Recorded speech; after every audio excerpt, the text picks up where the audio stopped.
Hello everybody, this is Pascal from Neutrality Studies. Hola a todos, soy Pascal de Neutrality Studies y hoy estoy hablando con el Dr. George Samuely, investigador principal en el Global Policy Institute, copresentador junto a Peter Lavelle del podcast The Gaggle y autor del magnífico libro Bombs for Peace, NATO's Humanitarian War on Yugoslavia. Las terribles consecuencias de esa guerra, no solo para Yugoslavia, Serbia y todos los demás estados sucesores, sino también para toda la política exterior transatlántica, son lo que queremos debatir hoy. Así que George, bienvenido. Muy bien estar contigo, Pascal. Es un placer tenerte aquí, porque escribiste ese libro y has sido muy crítico en Internet, señalando las hipocresías de Occidente, pero también ese ADN belicista que, como señalas en tu libro, aprendió lecciones fundamentales para la era posterior a la Guerra Fría en Yugoslavia. ¿Podrías explicarnos eso?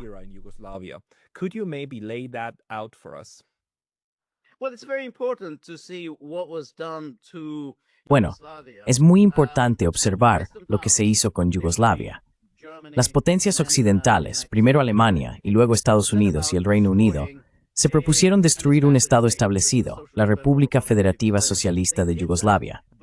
Lo hicieron violando todas las normas del derecho internacional, todas las normas del derecho constitucional. Lo que ocurrió en Yugoslavia fue que celebraron las primeras elecciones en 1990 y casi de inmediato, diversas fuerzas nacionalistas y secesionistas, especialmente en Croacia y Eslovenia, se apresuraron a abandonar Yugoslavia. Ante esto, cabría pensar que los estados occidentales que se adhieren al derecho internacional dirían, bueno, de acuerdo, tenéis que seguir algún tipo de procedimiento legal y constitucional.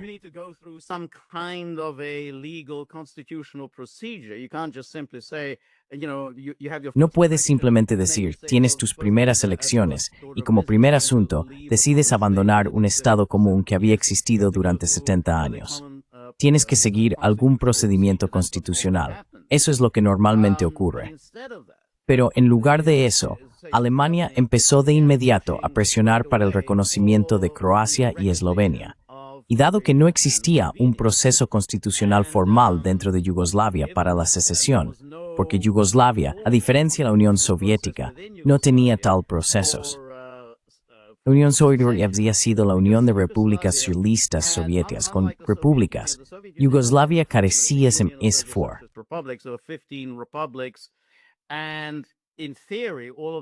Y en teoría, todas las repúblicas tenían el derecho de secesión, aunque nunca se había establecido un procedimiento para cómo podrían salir de la URSS, hasta que Gorbachev en 1990 adoptó una legislación que especificaba cuál debía ser el procedimiento.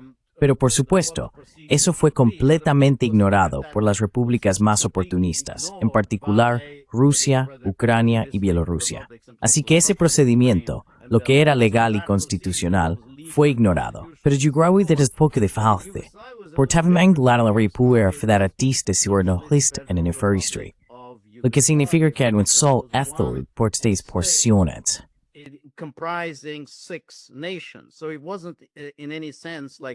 Así que no fue en ningún sentido como repúblicas uniéndose para formar un Estado común.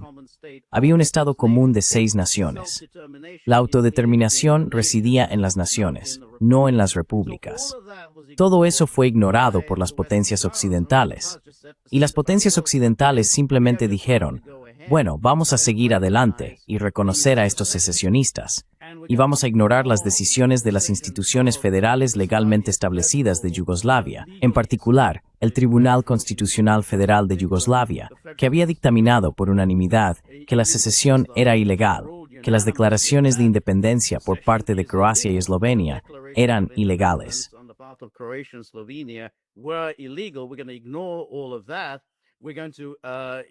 Vamos a ignorar todo eso. Vamos a ignorar el hecho de que no hubo ningún referéndum a nivel de Yugoslavia sobre la independencia, ni sobre si querían mantener la continuidad del Estado. Simplemente vamos a seguir adelante y reconocer las secesiones. Y luego tuvieron que inventar algún galimatías legal para justificar lo que hicieron, que fue la llamada Comisión de Arbitraje Badinter, que fue la que se decidió. Había 5 jueces del Tribunal Constitucional, todos procedentes de Tomato. ni una sola persona era de Yugoslav, de Lemberts, alguien que realmente conociera el territorio. Yugoslavia, the Balkans, somebody who actually knew the territory. Obviously, no one came from Russia. Obviamente, nadie vino de Rusia, y fueron ellos quienes simplemente inventaron absolutamente ridículas, unas de las decisiones más estúpidas y nefastas jamás tomadas, para justificar lo que hicieron las potencias occidentales, que fue reconocer la disolución de Yugoslavia, la secesión de las repúblicas e ignorar los deseos de todos los pueblos de Yugoslavia, que en su mayoría querían continuar con el Estado común. Así que ignoraron todos esos deseos y luego dijeron, bueno, ahora tenemos nuestra Yugoslavia fragmentada, y a cualquiera que no le guste, le vamos a aplicar sanciones o eventualmente fuerza armada. Sorry, I just need to ask. Perdona, solo necesito preguntarte sobre esto porque no conozco ese tribunal. ¿Puedes contarme la historia de ese tribunal? ¿Qué era y cómo funcionaba? Bueno, verás, lo que pasó fue que, como digo, Croacia y Eslovenia salieron corriendo hacia la salida y dijeron 1991, ¿verdad? Estamos en 1991, no en la parte final. Así que eso fue el 25 de junio de 1991. Y entonces la Comunidad Europea, aún se llamaba la CE en ese momento, intervino y dijo, vale, lo que haremos será convocar algo llamado Conferencia Internacional sobre la antigua Yugoslavia para decidir qué hacer. Pero luego, por supuesto, hicieron trampa en la forma en que lo llevaron a cabo, porque ignoraron todas las instituciones federales yugoslavas, como la presidencia yugoslava. No les importó lo que dijera eso. Ignoraron la Asamblea Nacional Yugoslava. Ignoraron el Tribunal Constitucional Yugoslavo.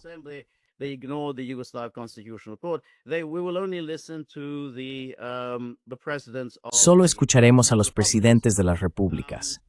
Pero por supuesto, al presidente al que no querían prestar ninguna atención era el presidente de Serbia, porque Serbia era la república más poblada de Yugoslavia.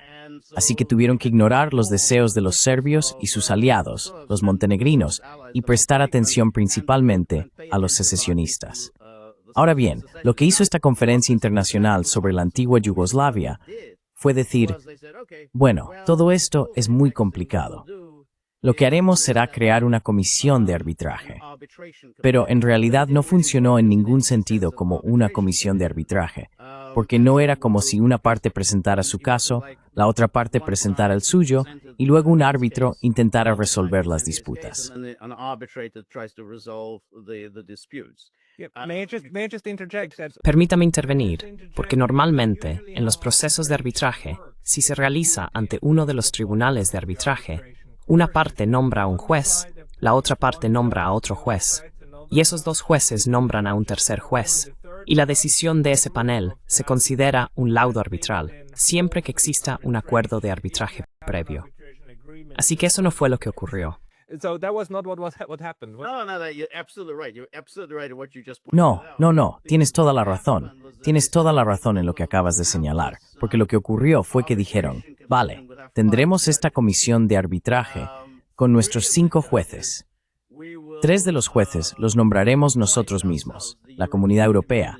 Nosotros nombraremos a esos 3 jueces. Y luego dijeron, iremos a los yugoslavos y les diremos, bueno, vosotros nombráis a 2 de los jueces.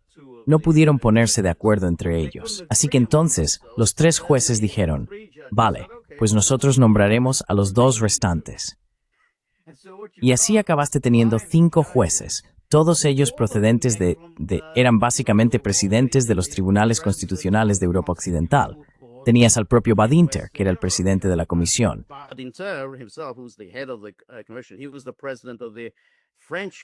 Fue el presidente del Tribunal Constitucional francés.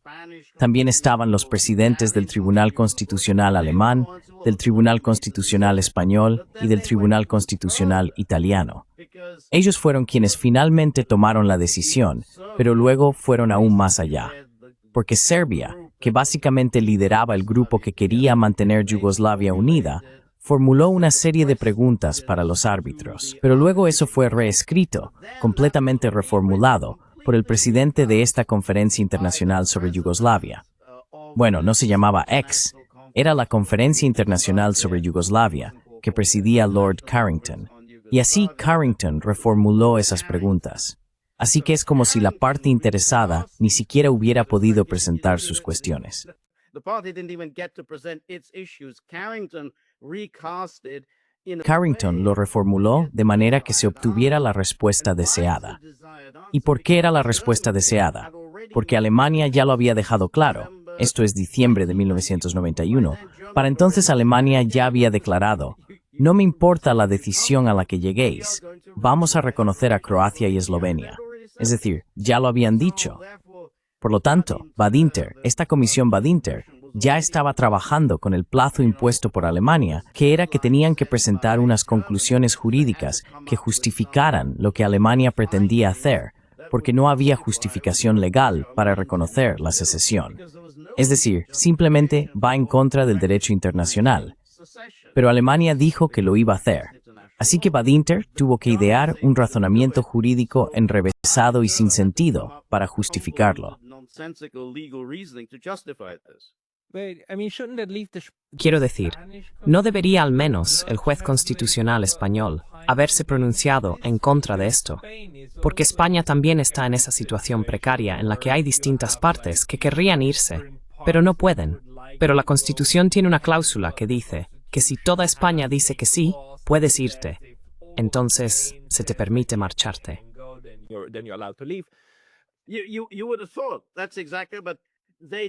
Uno pensaría que eso es exactamente así, pero decidieron, supongo que, bueno, Yugoslavia es una especie de pueblo inferior, los Balcanes.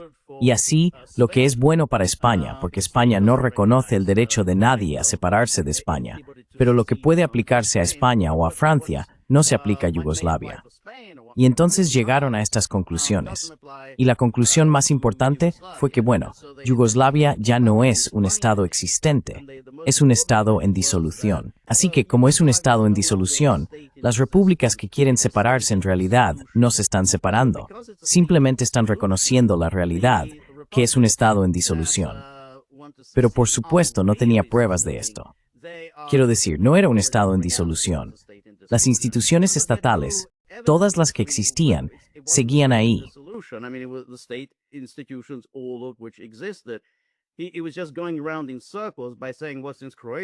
Simplemente estaba dando vueltas en círculos diciendo, bueno, como Croacia y Eslovenia quieren salir, entonces debe de ser un estado en disolución.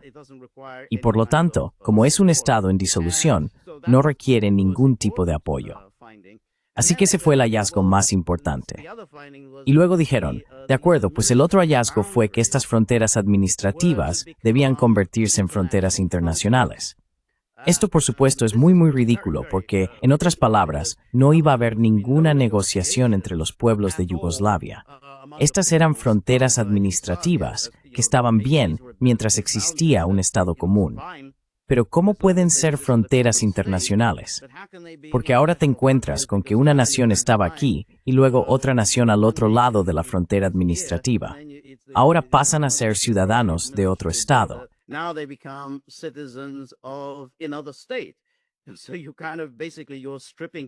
Así que básicamente estás despojando a la gente de su nacionalidad, de su condición de estado. Pero ellos decían, bueno, simplemente reconocemos estas como fronteras internacionales. No podemos alterarlas. Eso volvió a demostrar su hipocresía, porque esas fronteras fueron trazadas por los comunistas, fueron establecidas durante la Segunda Guerra Mundial por los partisanos de Tito. Reconocieron que esas son inmutables, pero no reconocieron ninguna de las instituciones de Yugoslavia. Como digo, el Tribunal Constitucional de Yugoslavia había emitido fallos muy claros diciendo que la secesión es ilegal. No existe ningún procedimiento en la Constitución yugoslava que permita a los estados simplemente hacer las maletas e irse. Ignoraron todo eso, pero declararon que esas fronteras trazadas por los comunistas en 1943 supuestamente siguen siendo válidas 50 años después.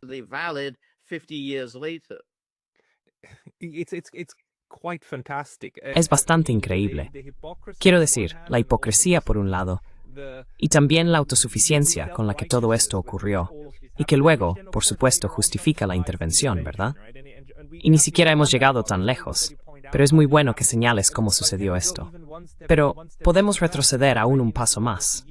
porque 1991 es el año después de que la Unión Soviética finalmente... Los pasos cruciales para la disolución de la Unión Soviética, para el secesionismo de la Unión Soviética, ocurrieron un año antes, en el verano de 1990, y el discurso de Bush en Ucrania ante la Rada diciendo, por favor, no os separéis porque es muy peligroso. Y aún así sucedió. Las fuerzas que hicieron esto, también esta idea de que necesitamos reconocer preventivamente cualquier cosa que digan los croatas, los eslovenos, etc. ¿De dónde vino eso? Estuvo influenciado por este proceso en la Unión Soviética.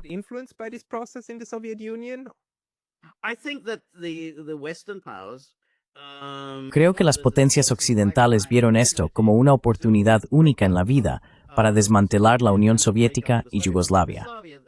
Consideraban a Yugoslavia como una especie de sustituto de la Unión Soviética. Era como una mini Unión Soviética situada en Europa que podría suponer un problema para el objetivo occidental de la otanización de todo el continente europeo, porque Yugoslavia había conseguido cierta legitimidad como Estado comunista independiente. Obviamente, Guerrero repursar successful en la Segunda Guerra Mundial, pero aún así acabaron distanciándose.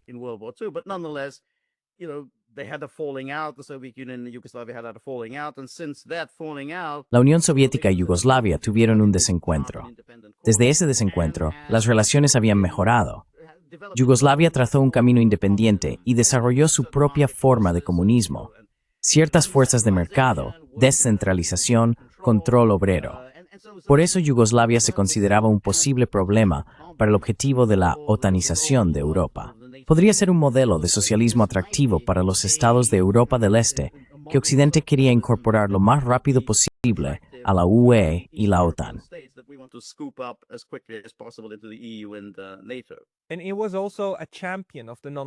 Y también fue un campeón del movimiento de países no alineados. Fue un referente del precursor de lo que hoy conocemos como el Sur Global, los BRICS y demás. Era el ejemplo europeo. Y en este sentido, Yugoslavia fue muy exitosa, manteniéndose neutral durante todo este asunto de la Guerra Fría. En tu investigación, ¿encontraste alguna indicación de que, por ejemplo, esta mentalidad de si no estás con nosotros, estás contra nosotros, se manifestaba en la forma en que los europeos occidentales y también los estadounidenses se acercaban a Yugoslavia? Sí, absolutamente.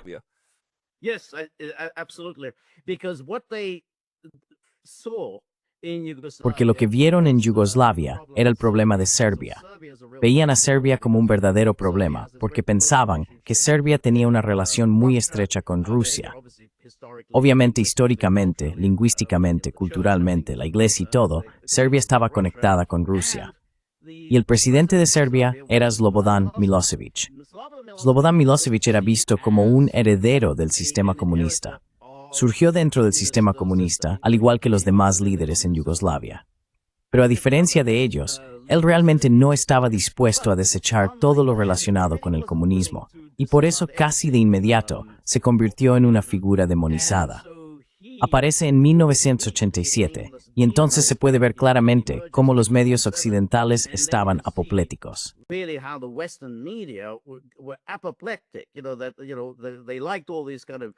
Les gustaban todos esos nuevos tipos de líderes que estaban surgiendo en el resto de Europa del Este, que básicamente solo querían alinearse con Occidente.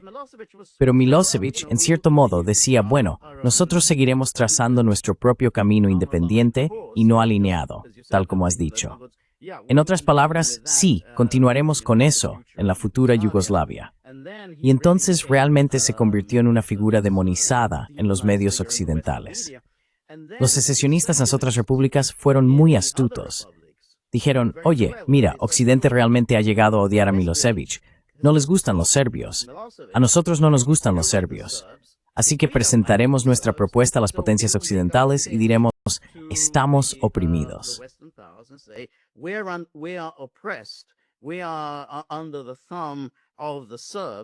Estamos bajo el yugo de los serbios, y todos ellos son comunistas, y nosotros estamos intentando liberarnos de los comunistas.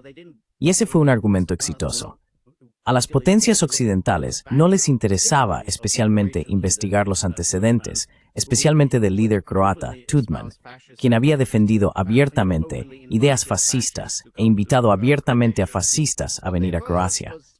Lo que escucharon fue este discurso sobre cómo los serbios son comunistas, son prosoviéticos y quieren subyugarnos bajo este yugo comunista. Si revisas la cobertura mediática desde finales de los años 80 hasta 1991, todo trata sobre cómo los serbios, los comunistas, quieren volver a imponer el totalitarismo al resto de los pueblos de Yugoslavia.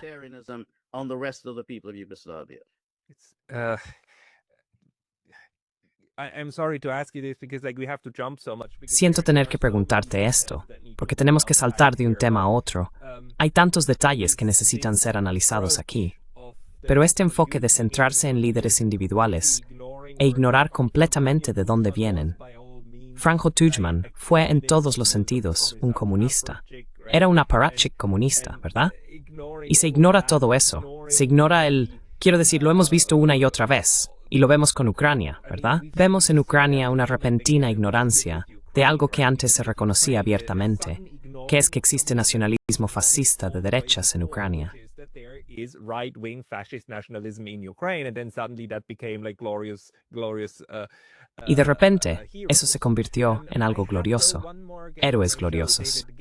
Sin embargo, tengo un invitado más en mi programa, David Gibbs, quien también señaló que todo el asunto yugoslavo, mientras se desarrollaba durante una época muy turbulenta, 1991-92, sí tuvo un precedente. Dijo que Afganistán, la forma en que Estados Unidos fomentó y provocó una guerra en Afganistán, hasta hacerla casi inevitable, fue algo que más tarde también se implementó en Yugoslavia, en la manera en que se trabaja con diferentes facciones rebeldes, y así se debilita al adversario. Según tu investigación, ¿apoyarías ese análisis?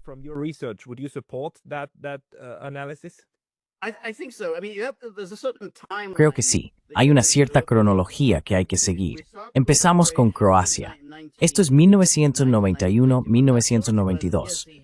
Ahora, Tudjman sí había sido comunista, pero tuvo un desencuentro con los comunistas. Había sido encarcelado por Tito en 1970 como parte de toda la primavera croata, que fue el resurgimiento del nacionalismo croata.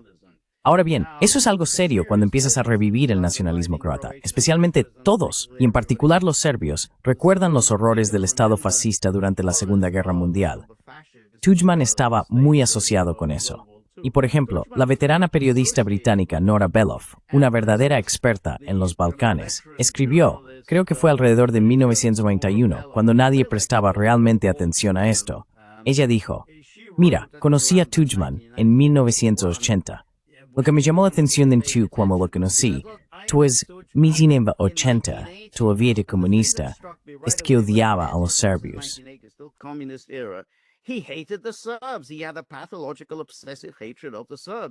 Tenía un odio patológico y obsesivo hacia los serbios. Así que todo lo que estamos viendo ahora, en 1990-1991 en Croacia, es un resultado directo de Tudjman y de la gente que le rodeaba, y de su absoluto desprecio por los serbios y su determinación de básicamente deshacerse de los serbios de Croacia y de cualquier cosa que fuera distintivamente serbia en Croacia. Recuerda, la forma en que funcionaba en Yugoslavia era que Croacia, según su constitución, tuvo varias constituciones. En cada una de ellas decía, Croacia es el estado de los croatas y los serbios. No decía simplemente, oh, es el estado de los croatas y ellos son la minoría serbia, o algo así. Era un estado conjunto de croatas y serbios. Tudjman lo primero que hace es cambiar la constitución y decir que es solo el estado de los croatas.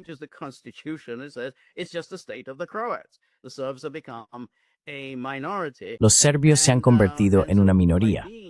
Y así, al ser una minoría, Tudjman puede empezar a tomar estas decisiones constitucionales, como convocar un referéndum sobre la independencia, al que los serbios se habían opuesto, diciendo, bueno, ahora hemos cambiado la constitución, no necesitamos prestar atención a lo que tenga que decir la minoría serbia.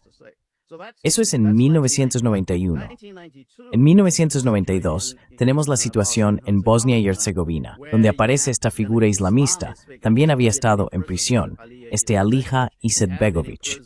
Había estado en prisión. Bueno, estuvo en prisión después de la Segunda Guerra Mundial por colaborar con los nazis, pero luego estuvo en prisión durante la época yugoslava por su islamismo. Y luego está el sistema de propaganda occidental, que viene y nos dice, bueno, Izetbegovic es muy secular, es un musulmán secular.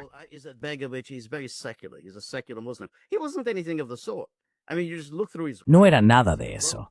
Quiero decir, basta con revisar sus escritos. Escribió de manera prolífica sobre el islamismo y sobre cómo el Islam es incompatible con Occidente, y así sucesivamente. Era un islamista. Pero los medios occidentales, al igual que con Tudjman, minimizaron todas las simpatías fascistas de Tudjman y su serbofobia. Así que presentaron a Izetbegovic como una especie de musulmán secular. Pero creo que simplemente en términos de división del trabajo, Croacia y Eslovenia eran stiermauer projects limanes, mientras no fueron panki estadounidense. Bosnia and Herzegovina was an American project, and so the Americans decided what we want to promote. Así que los estadounidenses decidieron, lo que queremos promover es a Izetbegovic como una especie de musulmán moderado y secular, el tipo de musulmán que nos gusta, como los musulmanes en Turquía. Esto fue antes de la era Erdogan. Así conseguimos ese tipo de figura secular, pro-occidental y pro-OTAN. A diferencia de los musulmanes que no nos gustan, los de Irán o Irak, por ejemplo, este es el tipo que nos gusta. Así que los estadounidenses abrazaron la causa de Izetbegovic y estaban muy interesados en impulsar la independencia de Bosnia y Herzegovina, lo cual era muy problemático porque los musulmanes realmente solo representaban el 43% de la población. Los serbios eran alrededor del 33%, y el resto eran croatas.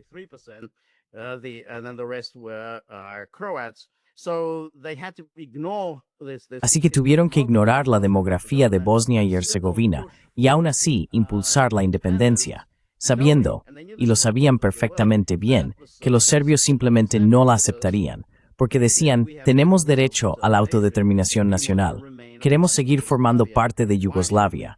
¿Por qué deberíamos ser expulsados de Yugoslavia por culpa de Izetbegovic? Y desde luego, no queremos ser gobernados por alguien que es islamista.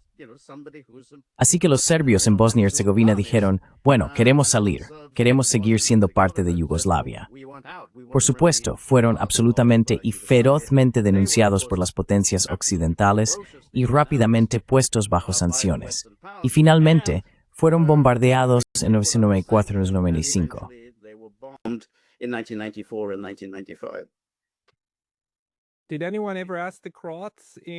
¿Alguien le preguntó alguna vez a los croatas de Bosnia y Herzegovina? Porque recuerdo haber visitado a un amigo croata en Herzegovina y me mostró, allá en las colinas, la pequeña cueva donde durante 150 años practicaron el catolicismo en secreto porque estaba prohibido bajo el Imperio Otomano y la ocupación. Entonces, alguien les preguntó a los croatas, porque, al final del día, habría sido mejor quedarse con Yugoslavia si las cosas se hubieran puesto difíciles.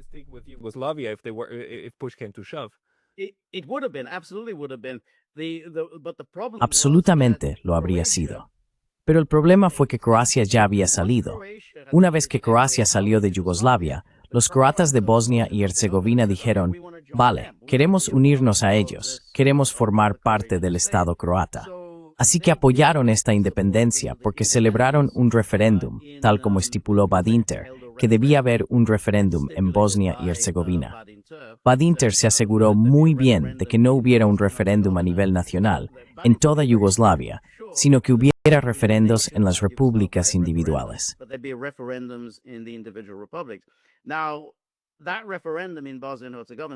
Ese referéndum en Bosnia y Herzegovina fue boicoteado por los serbios porque decían que violaba la Constitución de Bosnia y Herzegovina, la cual establece que no se puede realizar ningún cambio constitucional que sea rechazado por una de las 3 naciones constituyentes de Bosnia y Herzegovina.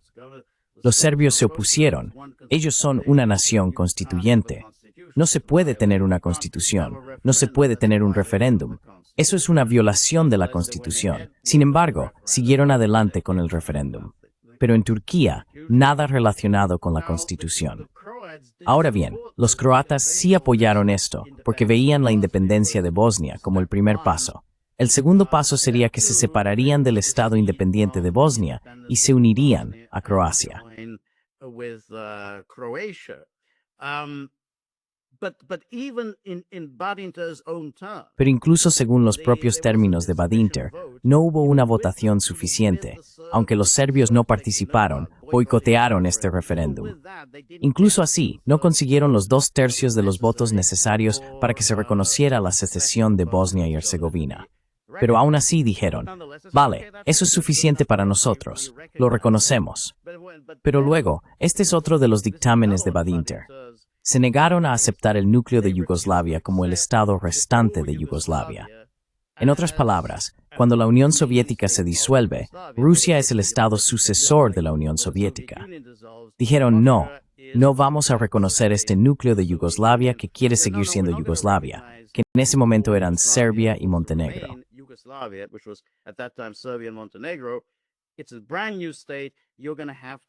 Es un estado completamente nuevo. Tendrás que volver a solicitar la membresía en las Naciones Unidas. Y por supuesto, cuando Serbia y Montenegro, lo que quedaba de Yugoslavia, dijeron, no vamos a volver a solicitar porque somos la continuación de Yugoslavia, fueron expulsados inmediatamente de las Naciones Unidas. Así que se aseguraron, a lo largo de todas esas conclusiones de Badinter, de recompensar a los secesionistas. Y toda la gente, habría que decir que al menos el 50% de Yugoslavia quería que el Estado continuara. Esas personas, ese 50% o más que quería que Yugoslavia continuara, fueron absolutamente rotundamente ignoradas. No recibieron nada de Badinter.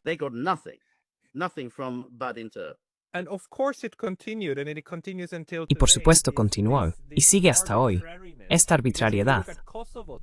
Porque si miras Kosovo hoy, la principal queja en este momento de la minoría serbia en Kosovo es que quieren salir, quieren unirse a Serbia. Pero no se les concede el derecho de minoría para hacerlo realmente.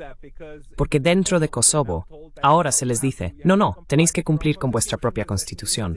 El secesionismo es ilegal en Kosovo. Aunque cuando se trata de Kosovo, no reconocemos que Serbia diga que el secesionismo es ilegal. Y simplemente lo hacen. Y en la misma frase lo hacen. Así que esta es una historia de 30 años de decidir arbitrariamente a quién damos poder y a quién no. Y por lo tanto, acéptalo y calla. Y por cierto, ahora Kosovo vas a tener la mayor base de la OTAN en los Balcanes. Y seguirá así. Muchas gracias.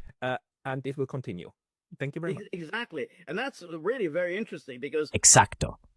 Y eso es realmente muy interesante porque tienes las conclusiones de Badinter. Dijeron, de acuerdo, los estados sucesores de Yugoslavia son las repúblicas, es decir, las 6 repúblicas, Serbia, Montenegro, Bosnia y Herzegovina, Croacia, Eslovenia y Macedonia. Esos serían los sucesores, y no habría cambios en esas fronteras administrativas. Ahora son fronteras internacionales. Pero luego cambiaron de opinión respecto a Serbia. Dijeron, bueno, en realidad, Kosovo, que en ese momento era aceptado como parte de Serbia, Kosovo aparentemente puede separarse de Serbia. Así que de repente dijeron, Kosovo puede hacerlo, Kosovo puede independizarse.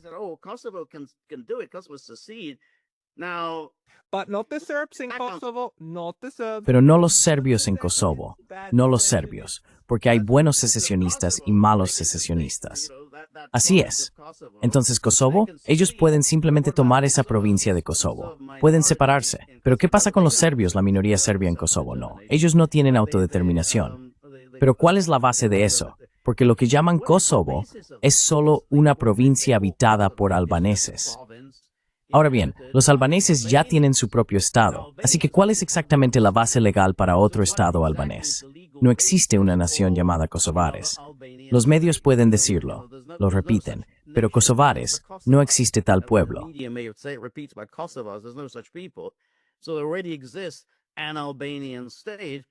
Así que ya existe un estado albanés, por lo que, según la constitución de Yugoslavia, los albaneses de Yugoslavia eran considerados una minoría nacional, no una nación constituyente, porque sus aspiraciones nacionales ya se habían cumplido en el estado de Albania.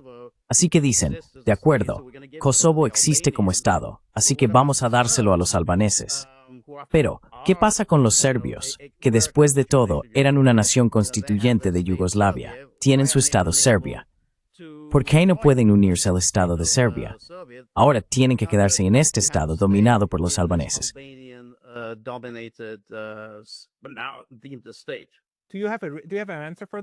¿Tienes una respuesta para eso? Me refiero, una respuesta basada en el pensamiento geoestratégico de Occidente. Quiero decir, ¿no sería más fácil deshacerse del problema de Serbia simplemente permitiendo que se reincorporen a Serbia y así dejar una Kosovo completamente encantadora y alineada con Occidente? Kosovo left? Creo que hicieron todo lo posible por humillar a los serbios al máximo. Y también creo que pensaron que si hacían eso, entonces daría ideas, lo cual sigue siendo un problema para ellos en este momento, de que los serbios en la República Srpska, en Bosnia y Herzegovina, querrían separarse, y obviamente sí quieren hacerlo, querían unirse a Serbia. Así que idearon todas estas formas enrevesadas de intentar mantener a los serbios sometidos, de intentar humillarlos lo máximo posible. Así que los serbios tienen que quedarse en Kosovo, esencialmente en sus enclaves, en esta provincia dominada por albaneses, y los serbios en la República Srpska tienen que permanecer dentro del estado de Bosnia y Herzegovina, que en realidad ni siquiera es un estado propiamente dicho.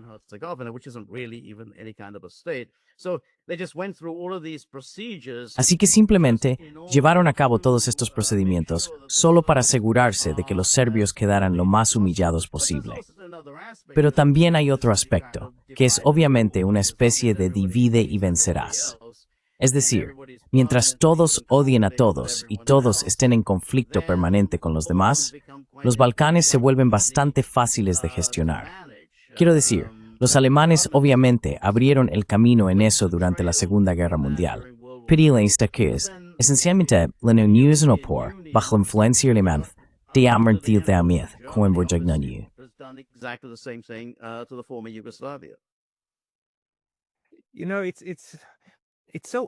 Sabes, es tan feo. Es tan feo porque también cuesta tantas vidas. También es tan feo desde una base legal internacional, porque altera todos estos principios. Y por supuesto, una de las cosas que estas personas nunca tienen en cuenta es que los precedentes que establecen, otros los aprenderán. Así que es extremadamente irónico que sea ahora Rusia la que diga, miren, solo estamos repitiendo su enfoque en Ucrania. ¿Puedes señalar un par de paralelismos en los que otros estados realmente hayan aprendido de esta forma de imponer su voluntad sobre otros?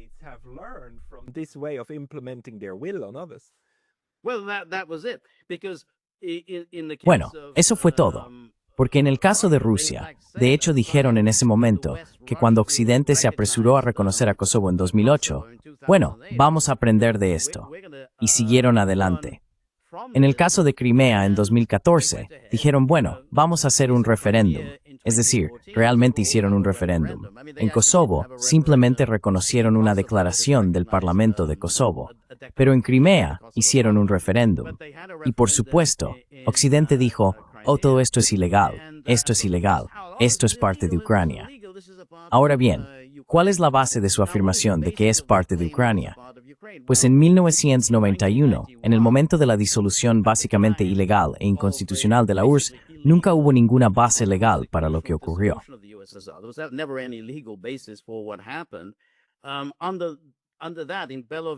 Bajo ese acuerdo, en Belovech, en diciembre de 1991, esas eran las fronteras de Ucrania. Esas ahora se convierten en las fronteras internacionales, que estamos obligados a reconocer a perpetuidad. Y los rusos respondieron diciendo, bueno, ¿por qué deberíamos hacerlo? Es decir, cuando se trató de Serbia, dijisteis que no ibais a reconocer las fronteras de Serbia, después de haber dicho primero, en 1991-92, que esas eran las fronteras internacionales de Serbia. Y luego dais la vuelta y decís, no, bueno, no son las fronteras internacionales. Simplemente vamos a declarar esta provincia como un estado independiente.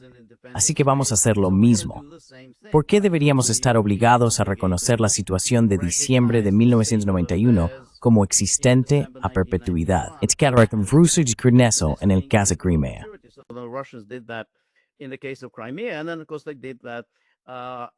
Y luego, por supuesto, hicieron eso en el caso del Donbass inicialmente, las regiones de Donetsk y Lugansk. Y después, por supuesto, añadieron Gerson y Zaporilla. Así que dijeron, vale, esto ahora forma parte de la Federación Rusa. Ahora Occidente grita, oh, derecho internacional, no se pueden cambiar las fronteras internacionales. Pero vosotros hicisteis eso en el caso de Yugoslavia.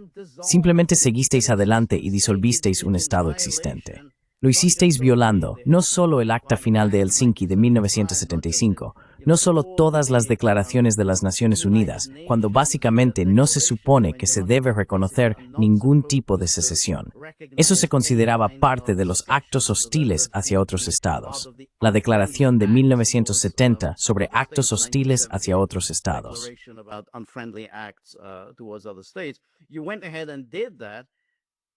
Fuiste y lo hiciste, lo fragmentaste, y en ningún momento tuviste en cuenta que estabas jugando con fronteras internacionales. Y ahora de repente, oh, las fronteras internacionales de Ucrania, no podemos hacer nada al respecto. No es más que pura hipocresía y oportunismo. No hay principios en esto.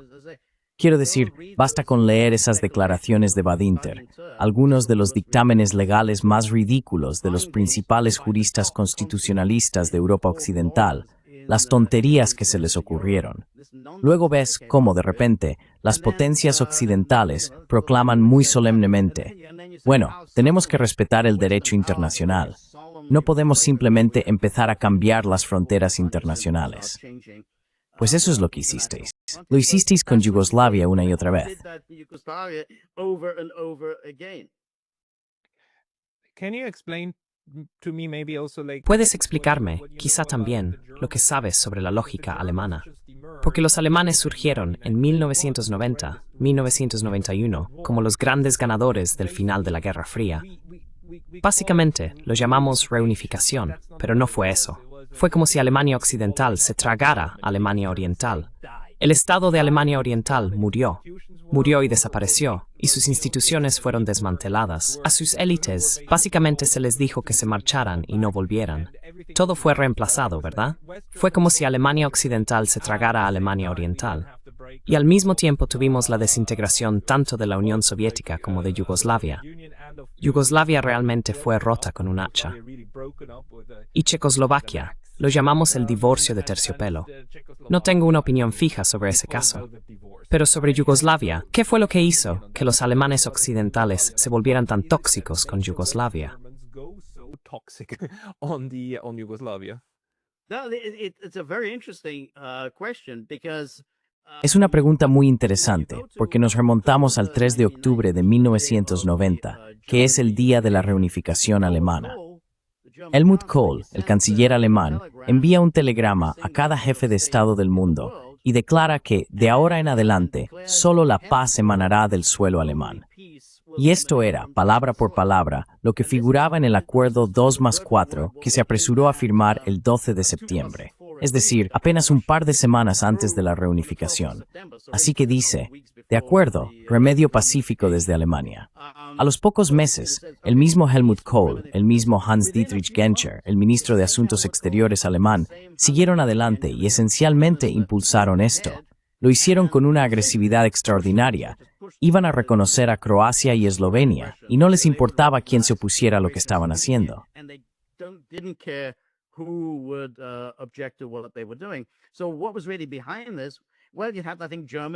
Entonces, ¿qué había realmente detrás de esto?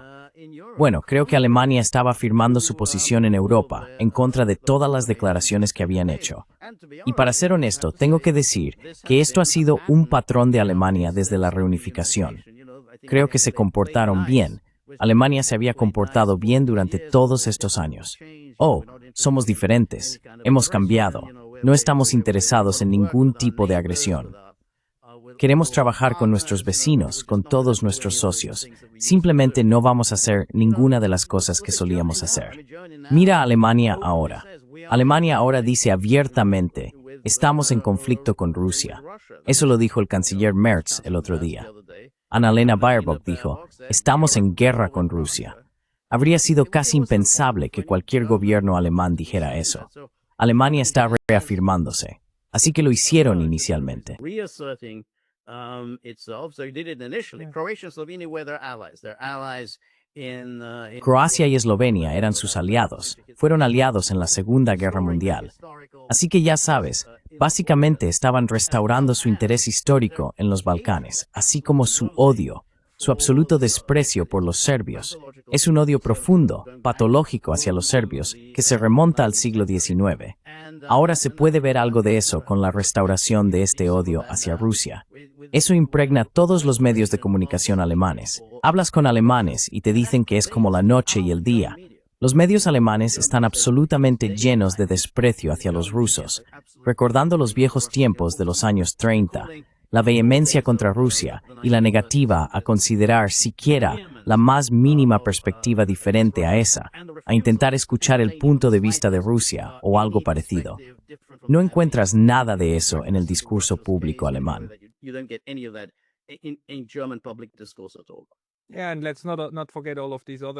Sí, y no olvidemos todas estas otras hipocresías, y hay que señalarlas porque son una especie de esquizofrenia nacional, ¿verdad?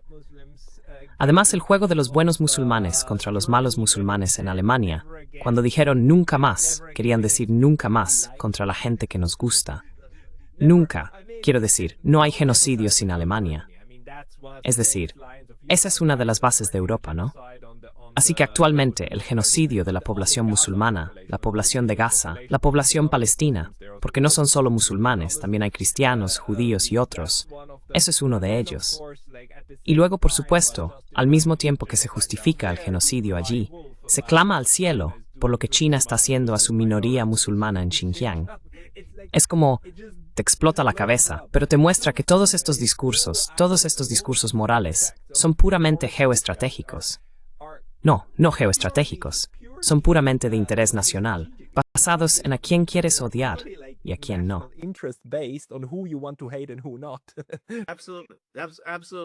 Absolutamente. Obviamente, tienes a los palestinos. No les importa en absoluto. Dicen, tenemos una relación especial con Israel por nuestra historia. Así que eso significa que apoyas todo tipo de masacres horribles, atrocidades. No te importa porque tienes una relación especial con Israel. Así que a ellos no les importa eso.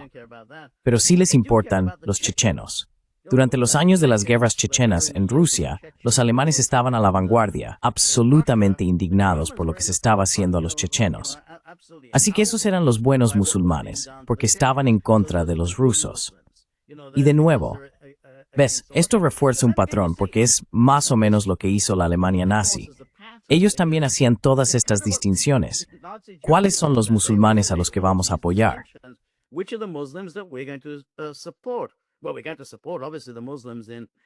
Bueno, vamos a apoyar, obviamente, a los musulmanes en Bosnia y Herzegovina.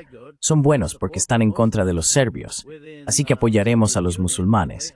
Dentro de la Unión Soviética estarán de nuestro lado, igual que los musulmanes en Turquía. Así que, esencialmente, tomas estas decisiones arbitrarias completamente según el juego geopolítico que estés jugando. Las presentas como geoestratégicas, pero ni siquiera ves exactamente cómo se beneficia Alemania de esto. Pero lo que Alemania está haciendo ahora, que es bastante inteligente y han aprendido la lección de la historia, es no quedarse aislados. Siempre mantenerse con el grupo. Ese fue el gran error que cometimos en la Primera y Segunda Guerra Mundial. Estábamos aislados. Así que esta vez te mantienes con el grupo por encima de todo. Asegúrate de tener a los judíos de tu lado.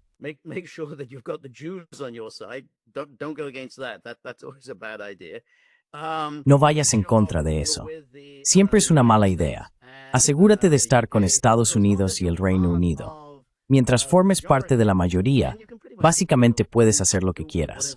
Por eso Alemania está perfectamente cómoda, continuando con la masacre, financiando la masacre en Palestina, armando a Israel, y básicamente se sale con la suya diciendo, oh, tenemos esta relación especial, tenemos que apoyar a Israel por alguna razón. Un argumento totalmente inventado, porque esa no era la opinión de Alemania en los años 70. Helmut Schmidt no pensaba, oh, tenemos que apoyar a Israel por lo que ocurrió en los años 30 y 40. Esto es simplemente algo que Alemania se ha inventado hoy en día, que los años 30 y 40 deben guiar nuestra política hacia Israel.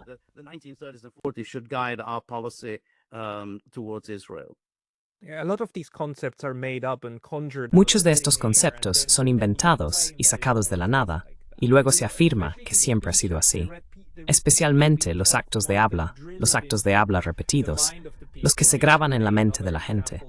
Por ejemplo, tomemos otro caso, el orden internacional basado en reglas. Lo presentan como si esa terminología existiera desde el 45. En realidad, se inventó hace menos de 10 años, porque antes nadie lo llamaba así. Es solo otra vez justificar enfoques arbitrarios del derecho internacional. Approaches to international law. That's right. It is actually quite Así es bastante extraordinario que hagan esto. Ellos inventan el orden basado en reglas, y para el observador desprevenido suena bien. Bueno, sí, así es como en Occidente nos gusta pensar de nosotros mismos. Creemos en las reglas, creemos en el orden, creemos en una forma civilizada de resolver disputas. Excepto que, cuando empiezas a mirar ejemplos históricos, eso es exactamente lo contrario de lo que se hizo en Yugoslavia. Se ignoraron sistemáticamente todas las reglas, se rompieron todas las reglas y simplemente se siguió adelante con una política totalmente destructiva que garantizaba acabar en guerra. De algún modo, Occidente sigue queriendo pensar así de sí mismo. Otro ejemplo interesante, supongo, cuando hablamos de Alemania, es el Tribunal Penal Internacional para la ex Yugoslavia, una entidad totalmente absurda, farás en Thames 23 por el Consejo de Tugelrituloth. in 1993 by the UN Security Council. Russia, unfortunately, was kind of absent without. Rusia, lamentablemente, estuvo prácticamente ausente sin permiso en ese momento y apoyó esto. Y luego, por supuesto, básicamente han estado enviando a los serbios, prácticamente a toda la dirigencia serbia, a prisión, con cadenas perpetuas. Quiero decir, las cadenas perpetuas son la norma. Los líderes serbios están todos cumpliendo cadenas perpetuas. Cumplen 25 años, piden clemencia. No, no hay clemencia. Y por supuesto, este es un trato mucho más severo que cualquiera que se ha aplicado a los alemanes después de la Segunda Guerra Mundial. Ahora, dejando de lado el primer juicio de Nuremberg y los principales líderes nazis que fueron ejecutados, pero no todos. Algunos fueron absueltos. Nadie es absuelto en el TPI. Pero algunos fueron absueltos.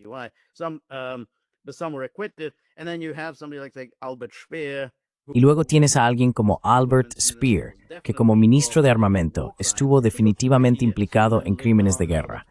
Le cayeron 20 años y luego vivió otros 20 años jubilado, tuvo una vida muy cómoda, escribiendo libros, dando entrevistas y así sucesivamente.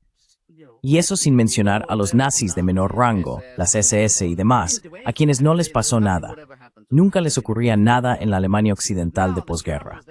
Pero ahora los alemanes van por ahí arrestando serbios. Pueden arrestar a un serbio, meterlo en prisión durante 40 años. 40 años por crímenes que palidecen en comparación con cualquier cosa que hicieron los nazis. Así que de nuevo, los alemanes lo presentan como, bueno, tenemos que hacerlo, porque debido a nuestro pasado especial, sentimos muy profundamente el tema de los crímenes de guerra. Sentimos que realmente tenemos que continuar con este proceso.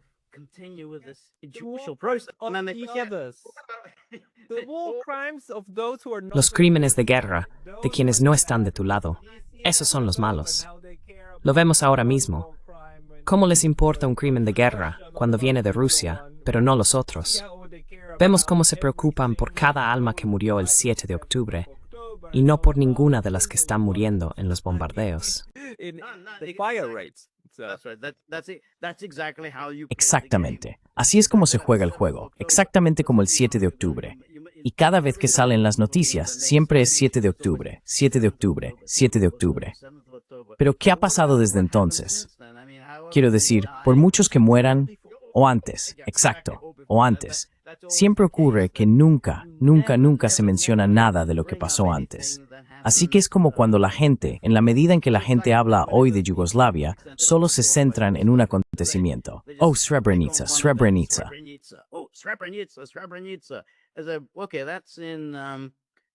Bien, eso fue en julio de 1995. ¿Y qué pasa con lo que ocurrió antes? Hubo los 4 años que precedieron a Srebrenica. Bueno, nadie quiere hablar de eso. Simplemente elegimos un evento, lo sacamos completamente de contexto y por supuesto damos una idea muy distorsionada de lo que realmente sucedió. Pero es una forma de construir estas historias, y así es como se determina quiénes son los buenos y quiénes los malos. Así que no pasa nada antes del 7 de octubre. No pasa nada después, así que simplemente podemos hablar del 7 de octubre. And we must just point out, George, I think that it is Y debemos señalar, George, que creo que es pura coincidencia histórica, que nosotros mismos siempre estemos en el lado bueno de la historia. Es pura coincidencia. Si alguna vez no estuvimos en el lado bueno de la historia, nos enteramos de eso 200 años después. Y entonces, de alguna manera, expiamos, poniendo notas al pie en los correos electrónicos, ya sabes, reconociendo las tierras indígenas de estas personas, y así sucesivamente, 200 años después. Puedo cambiar un momento más y pasar a esto, cómo funciona Occidente o cómo funciona esta mentalidad, citándote de tu libro, porque tienes un pasaje precioso en la conclusión donde citas a Tony Blair. where you quote Tony Blair, where he said in Donde dijo en 1999, el éxito de la OTAN en Kosovo será el mayor elemento disuasorio para los tiranos de todo el mundo y el mayor llamamiento a favor de la democracia. Por eso, cueste lo que cueste, debemos tener éxito. Y la política de brutal salvajismo que es la limpieza étnica debe fracasar y debe verse que fracasa, dice Blair en 1999. Todo esto recuerda mucho a lo que estamos oyendo sobre Ucrania, ¿no es así? El tono, la forma de expresarlo. ¿Puede hablar sobre ello? the tone. Can you speak to That's right. No, that's right. And of course, what Así they did es. in Y por supuesto, lo que hicieron en 1999 fue obviamente completamente ilegal. Tuvo el efecto exactamente opuesto al que pretendían. Se suponía que era una intervención humanitaria, pero por supuesto fue absolutamente destructiva y devastadora. Supuestamente intentaban prevenir crímenes de guerra. Luego, según el TPIG, eso solo aumentó los crímenes de guerra. Y luego, por supuesto, la oleada de refugiados que supuestamente provocó los bombardeos. La oleada de refugiados, por supuesto, aumentó exponencialmente como resultado de los bombardeos. Pero como Serbia fue relativamente fácil de derrotar, la OTAN y Tony Blair se dedicaron a felicitarse a sí mismos. You know, they went in for a lot of self-congratulation. Well, fantastic, we did this, you know, we won, you know, we defeated. Oh, fantástico, lo hicimos. Sabes, ganamos. Sabes, los derrotamos. No solo ganaste, eras como un boxeador. Ganaste la pelea. Pero además puedes sentir que eres el bueno. Y eso, por supuesto, fue la arrogancia que llevó al ataque contra Afganistán. Pero por supuesto, Irak, realmente poco más de 2 años después, porque pensaron, bueno, obviamente somos los buenos. Va a ser bastante fácil derrotar a Afganistán y a un Irak mucho más debilitado. Irak ya llevaba más de 10 años bajo sanciones. Y entonces tendremos otra oportunidad para felicitarnos a nosotros mismos. And then we'll get to have another opportunity to congratulate ourselves. You know, we defeated the tyrant. Derrotamos al tirano Saddam Hussein y todo lo demás. Pero luego, tal como dices, lo que ocurre cuando esta guerra sale mal es que ya sabes, al cabo de unos años hay una revisión rápida. Sí, eso fue un error. Probablemente no deberíamos haber hecho eso. Y entonces piensas, ¿cuál es el consenso ahora? Sí, probablemente deberíamos haber dejado pasar esa. Pero nadie lo decía en ese momento. Decían, oye, tenemos que entrar en Irak. Las personas que defendían la guerra de Irak eran una minoría muy pequeña. Although these people are still proud of what they did, even if Aunque estas personas siguen estando orgullosas de lo que hicieron. Incluso si dicen que Irak fue un desastre, siguen diciendo que es bueno que Saddam Hussein ya no esté. Y ya sabes, en general, se logró un buen resultado, aunque los medios fueran caóticos. Y si les pregunto a estas personas que dicen, no se puede atacar a una nación soberana, y les digo, bueno, atacasteis Irak, ¿no? Responden, no es lo mismo. No se puede comparar. Uno es una dictadura, el otro es una democracia floreciente. No. Quiero decir, les digo, mira, pero al derecho internacional no le importa el sistema político. Entonces normalmente responden, incomparable. Estaba a punto de matar a millones en su propio país. 5 millones. in his own country, 5 million. That's right. Well, that's exactly right. And you know, Bueno, eso es exactamente correcto. Y esas eran las justificaciones que se daban en ese momento durante los debates sobre la invasión de Irak. Y decimos, oye, mira, yo argumentaba, bueno, esto es una nación soberana. Quiero decir, si miras la Carta de la ONU, no hay nada en la Carta de la ONU que diga que no todas las democracias son, ya sabes, un objetivo abierto. Sabes, puedes atacar a un país si no te gusta su forma de gobierno. No hay nada en la Carta de la ONU que diga que todos los estados, independientemente de su organización interna, son un blanco legítimo. Pero luego, estas personas que hacen estas extrapolaciones fantasiosas del derecho internacional, ya sabes, igual que decía sobre la Comisión Badinter y luego el Tribunal Penal Internacional para la ex Yugoslavia, se lo inventan.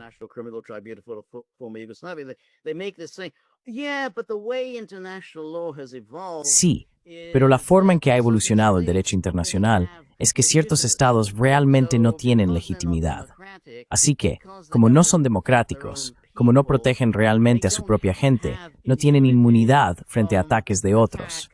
Esa fue la semilla de toda esta idea de la responsabilidad de proteger, que en realidad se puede decidir arbitrariamente que ciertos estados no protegen a sus poblaciones, y entonces otros pueden intervenir, bombardear, derrocar o hacer lo que quieran. Así que dijeron que ese fue un argumento que se utilizó sobre Irak. Y tienes razón, hay personas que todavía justifican Irak. Bueno, al menos nos deshicimos de Saddam Hussein.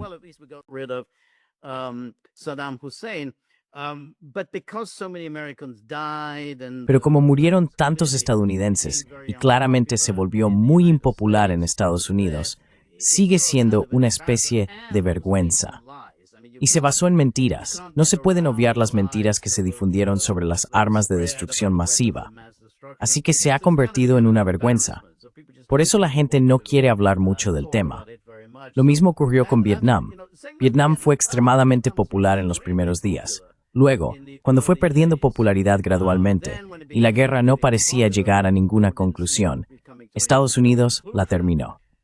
Y entonces parece que todo el mundo estaba en contra desde el principio. Es como si fuera difícil encontrar a alguien que estuviera a favor.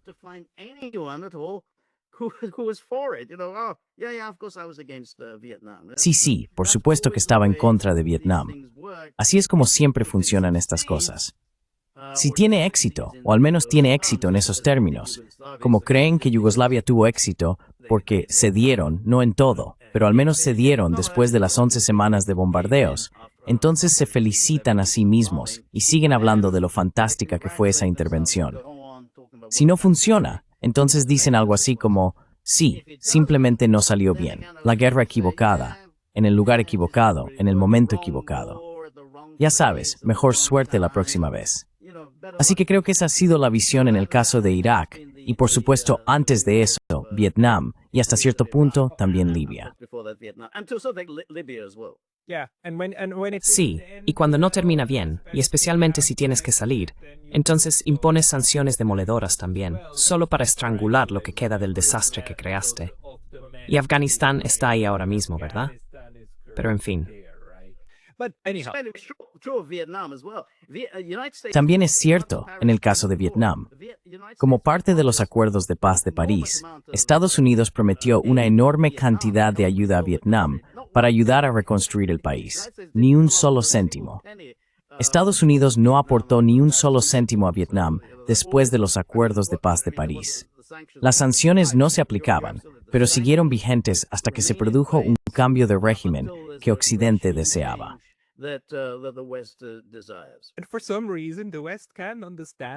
Y por alguna razón, Occidente no puede entender cómo es posible que estas naciones salvajes como Vietnam e India, entre otras, no se alineen con ellos a la hora de abordar a Rusia y China.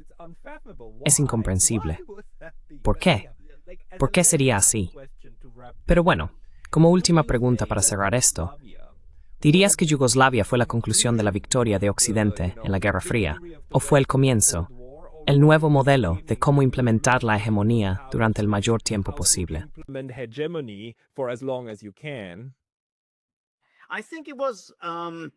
Creo que fue.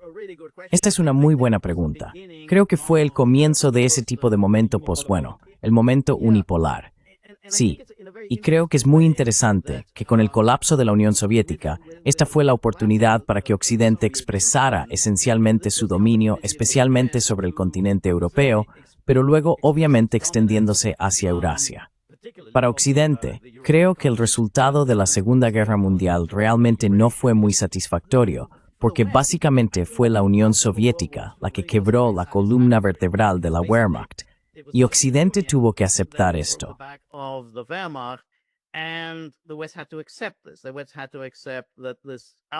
Occidente tuvo que aceptar que el resultado de esta guerra fue que Europa del Este permaneció dentro de la esfera de influencia soviética y que la Unión Soviética era una potencia militar formidable. Y Occidente realmente estaba muy descontento con esto.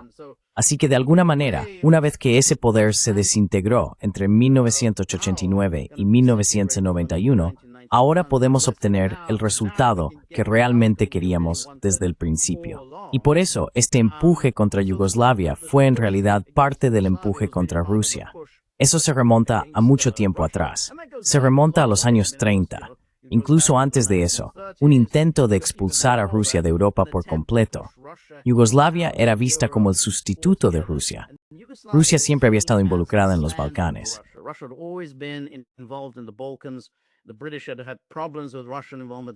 Los británicos habían tenido problemas con la implicación rusa en los Balcanes. Los serbios eran vistos como aliados de Rusia. Entonces les preocupaba que, bueno, tal vez otros también consideraran a Rusia como un aliado. Quizás los búlgaros vieran a Rusia como un aliado. Así que la razón de ese ataque contra Yugoslavia fue expulsar a Rusia de Europa de una vez por todas, no muy diferente, como digo, de los proyectos europeos anteriores a 1939. Y, en cierto modo, esto continúa hasta hoy porque los resultados de las guerras en Bosnia y Herzegovina y en Kosovo no fueron completamente satisfactorios para Occidente. Tuvieron que conformarse con una Bosnia y Herzegovina dividida. El objetivo de Occidente era un Estado unitario de Bosnia.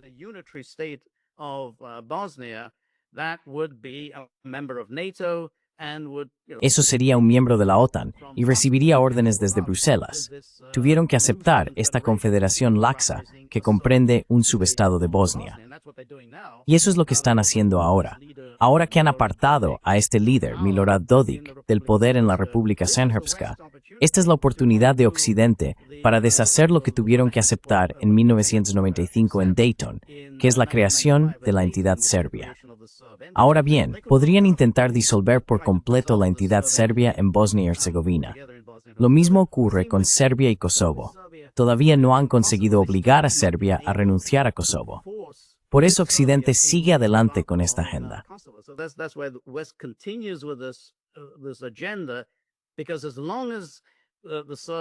Porque mientras los serbios estén allí, de alguna manera, Rusia mantiene su presencia o algún tipo de influencia en Europa. Hay innumerables historias en los medios sobre cómo los rusos están causando problemas en los Balcanes. Agentes rusos, todos estos problemas con Vučić. Él claramente está colaborando con los rusos, y Dodik está con los rusos. Es una obsesión perpetua. De alguna manera, no tenemos todo, no tenemos el pastel completo, que debería estar en manos de Occidente, pero en cambio, todavía tenemos que compartirlo de alguna manera con Rusia. Así que creo que esa fue la primera de las guerras en las que Occidente quiere expresar su dominio geopolítico total. En última instancia, y eso nos remite, supongo, a la tesis de Halford Mackinder sobre el dominio de la masa continental euroasiática. Sí, y es simplemente una repetición de la estupidez de no aceptar un sí como respuesta, porque los serbios quieren unirse a la UE. Los serbios también dicen, no vamos a unirnos a la OTAN. Dicen, somos militarmente neutrales. De hecho, vamos a relacionarnos con todos. Pero eso no es algo que esas personas puedan aceptar. Tiene que ser todo para nosotros y todo contra el otro, o nada, o tú mismo eres parte del problema.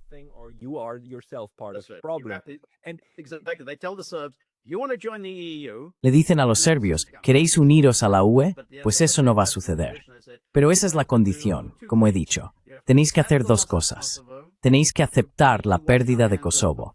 Lavaros completamente las manos de Kosovo de una vez por todas. Aceptar que es un Estado independiente.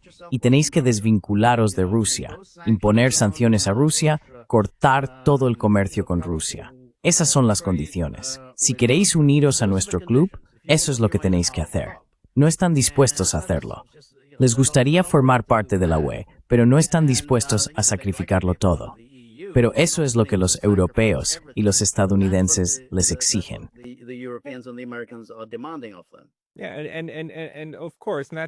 Sí, y por supuesto, naturalmente, esto provoca exactamente el efecto contrario. Igual que en Georgia. Georgia aprendió la lección. Los serbios saben que no pueden apostar todo a una sola opción. Hay que jugar con todos.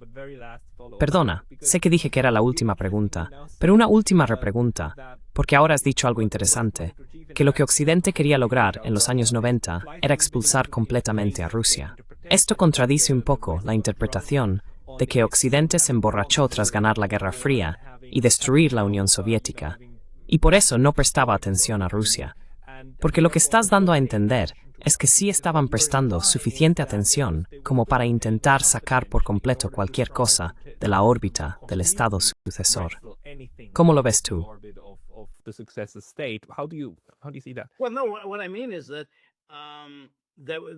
Bueno, no. Lo que quiero decir es que existía la preocupación de que tarde o temprano Rusia se recuperaría. Y tenían que asegurarse de que, incluso si eso ocurría, si Rusia se recuperaba y ellos iban a asegurarse de que Rusia no se recuperara, hicieran todo lo posible para crear la mayor cantidad de problemas posibles dentro de Rusia. Pero querían asegurarse de que si Rusia se recuperaba, no hubiera nada a lo que pudiera volver. Todos los estados de Europa del Este habrían sido absorbidos por la OTAN y la Wehrmacht. Y en particular, el verdadero problema para Europa y Estados Unidos eran los Balcanes, porque esa era la única zona donde existía un verdadero apego sentimental a Rusia, que se remontaba al siglo XIX, y también a la Primera Guerra Mundial, cuando Rusia entró en la guerra y se destruyó a sí misma en nombre de Serbia. Así que ese era uno de los temores.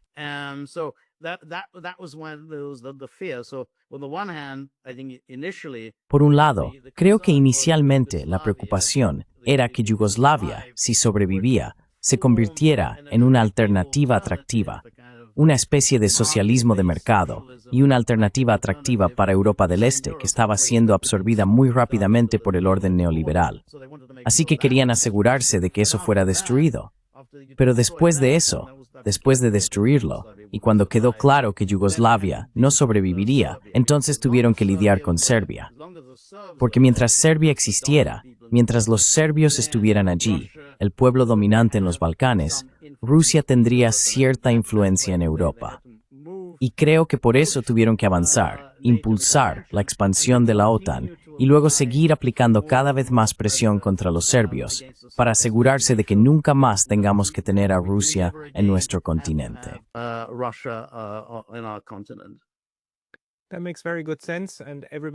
Eso tiene mucho sentido. Y para todos los que están escuchando, no confundan nada de lo que ha dicho George con un gran plan maestro de titiriteros. Se trata más bien de las fuerzas de estos grupos neoliberales y neoconservadores que luego marcan el rumbo de la historia.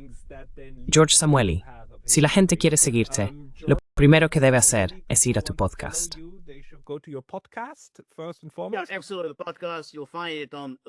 Por supuesto, el podcast lo encontrarás en thegagglepolocals.com. También puedes encontrarlo en YouTube. También puedes seguirme en Substack. Puedes seguirme en Twitter. Y sobre todo, por favor, intenta comprar mi libro. Es un poco caro, lamentablemente. No fue decisión mía. Bombas por la paz, la guerra humanitaria de la OTAN en Yugoslavia. Todos los enlaces estarán abajo en la descripción. George Samueli, muchísimas gracias por tu tiempo hoy. Muchas gracias, Pascal.